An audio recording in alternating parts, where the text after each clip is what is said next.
create these kinds of workers to do this exact thing to animals for cheap burgers. I can't make this decision for my husband or my kids, but I can make this decision for me in my kitchen. And I can talk with them about it gently and model it as you, Dennis, in case they've done for years. I've always honored that in you, but I never really got it. Well, I got it now. I got it, and I'm sorry that it took me so long to get it. I know that you both have a lot on the line right now, and I'm sure that you're about to have an onslaught of garbage coming your way. I will continue to pray for you both, for peace, for wisdom, and for hope. And then she goes on to tell a story about her husband, who is explaining what Jim Crow laws are to her children, who are all minority kids. And that basically, he grew up at a time, he's older, that desegregation would have been impossible. And I think it's kind of amazing that, somebody that you never expected to get it would come on board. And they come on board in their own way. She comes on board as a Christian in her own way. And that's my story. Communicate.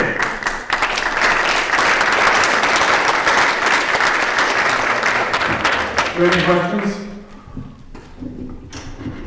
I also want to say that when people do hear the information, they do get it. They just have to be able to get it.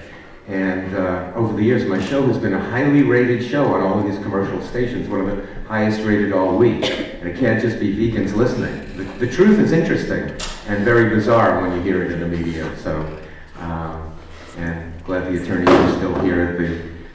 Obviously, my show is a weekly violation of the Animal Enterprise Terrorism Act. As they do advocate the collapse of all animal exploitation industries. Is it on tape? Yeah. Okay. Right. So, also, I do want to invite anybody here. I'm a one-person operation.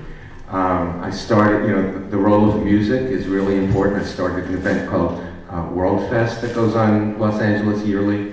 I haven't been involved with it for many years, but I also did something called Vegan Earth Day last year. It's really important to gather people at festivals and have vegan food and great music and good times.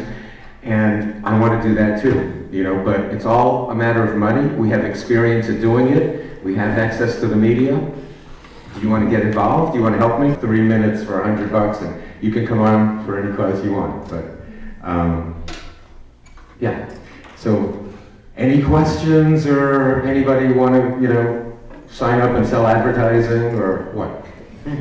Carol, I think, Bob, you know what I would like to ask you to do? I would like to ask you, for anyone who hasn't heard your show, if you could do the intro, if it's not too on the spot for everyone here. The way the intro usually goes? It's very inspiring. Do I even have it memorized? Well, I guess I've done it 9 years. That's got to be, 400 shows? I've raised hundreds of thousands of dollars, but I just don't get any of it. The radio stations do. Did I mention I have to buy the airtime? I think so. So anyway, it kind of starts off, if I can remember basically, it kind of starts off like, greetings, welcome, bienvenidos, hola, aloha, ni hao, namaste, konnichiwa, bonjour, buongiorno, sawadee kara, guten tag, hafide, salam, shalom, peace. Now, go vegan. Peace. How? Go vegan.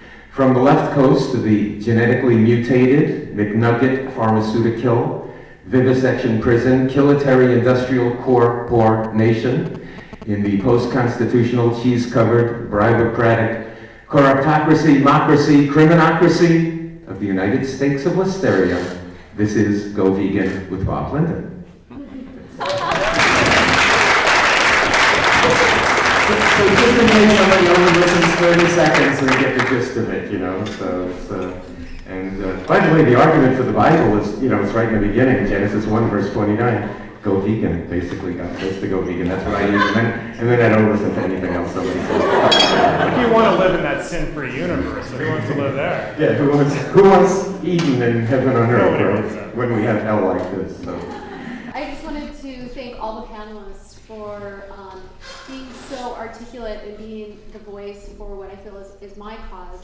But specifically, Dennis, I'd like to ask you about your footage in Bold Native, the abuse that was going on at the factory farms and the laboratories. How did you get that footage, and was it real or was it acting, or? Well, I'm sure that many of you, because you are aware of what goes on in the world, have seen a lot of that footage before. And so the footage of the animal abuse is all documentary footage. We tried to cover, at least briefly, most forms of animal exploitation that are dominant in the U.S. I think we did not really get into fur, but there's a fantastic documentary on fur. It's out now. So what you saw, we decided to begin with, animals that people identify with more easily, and so we started with primates and dogs, and then, we get into chickens, and then later on there's footage from with pigs and with dairy cows and cows.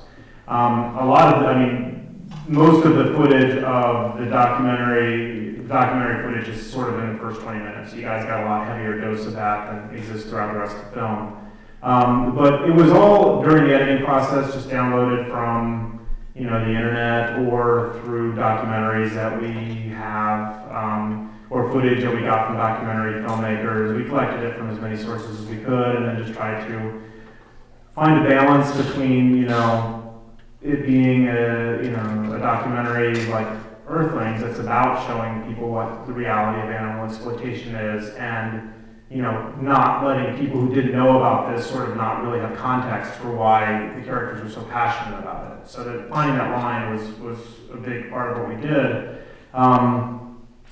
So once we had decided on what footage it was, when we could find out where the footage came from, we tried to contact the originators, the people who shot it, the organizations that shot it, and get high quality footage from them. That wasn't always possible. Some of it was obviously underground liberation footage that was given to us by filmmakers that they collected from various sources, or it was on the internet and we just took it off YouTube.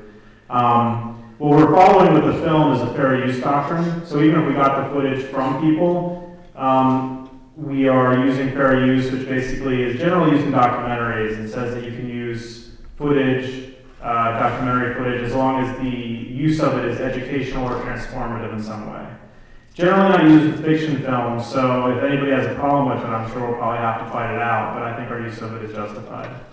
Because I think that we're using it in a transformative manner and we're using it to educate. So, and it's also very quick usage. What's the origin of the name Bull Native? What is it? The origin of it. It's actually a friend of mine. His father owned, or no, not his father, his uncle owned a sporting goods store, and Bull Native was a code word that he'd used to let his employees know the new shipment was coming in. So it has nothing to do with animal rights, but Make up a better story than that. I think it's a great story. When we were working the script first, like 10 years ago, he was telling that story. I was like, that's a really cool name. Like, I'm gonna use that. Is that okay? And he's like, yeah, use it. Great. So it sort of was something, to make the movie not precisely about the ALF, but about like a group of characters who are ALF in the sense that they follow the rules of the ALF. But they're sort of their own thing, and therefore a fictionalized version of the ALF. I mean, we take liberties in terms of stories. I mean, we base a lot of stuff on things that have actually happened, but we also sort of make a lot of shit up in order to make it dramatic. So, that's what Bull Native means. It means making shit up to make it dramatic.